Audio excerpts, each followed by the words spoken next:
का आंदोलन केलं तुम्ही, का टमाटे मारले अजित पवारांच्या पोस्टरला? प्रहार जनशक्ती पक्ष शेतकरी संघटनेच्या वतीने आदरणीय आपले महाराष्ट्राचे उपमुख्यमंत्री अजितदादा यांनी म्हटलेलं आहे की शेतकरी नेहमी फुकट मागतो, शेतकऱ्यांना कर्जमाफी कशाला पाहिजे. एकतर म्हणतात तुम्ही शेतकऱ्यांचं सर्व कर्ज माफ करणार, शेतकऱ्यांचा सातबारा कोरा करणार. हा आमच्या आदरणीय बच्चूभाऊंच्या आंदोलनानंतर तुम्ही शब्द दिला आणि त्याच्यानंतरसुद्धा तुम्ही शेतकरी फुकट मागतो. शेतकरी अहो, तुम्ही जर शेतकऱ्याच्या शेतीमालाला जर हमी भाव दिला तर मी तुम्हाला 100% सांगतो, शेतकरी तुम्हाला कर्ज दिल्याशिवाय राहणार नाही.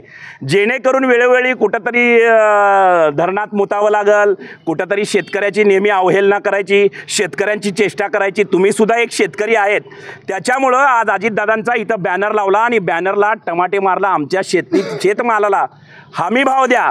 आणि दुसरीकडं आदरणीय बच्चूभाऊंच्या फोटोला दुग्ध अभिषेक केला.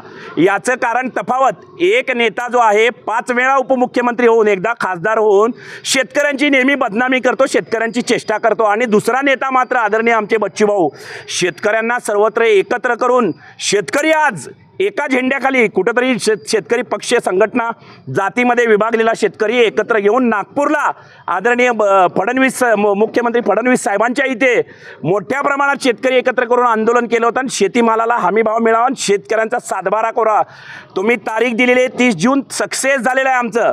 तर वेळोवेळी अशा चुकीच्या वल्गना केल्यामुळं आज अजितदादांच्या आम्ही बॅनरला टमाटे मारून शेतकरी या नात्याने आज तुमचा जाहीर निषेध केलेला आहे. धन्यवाद.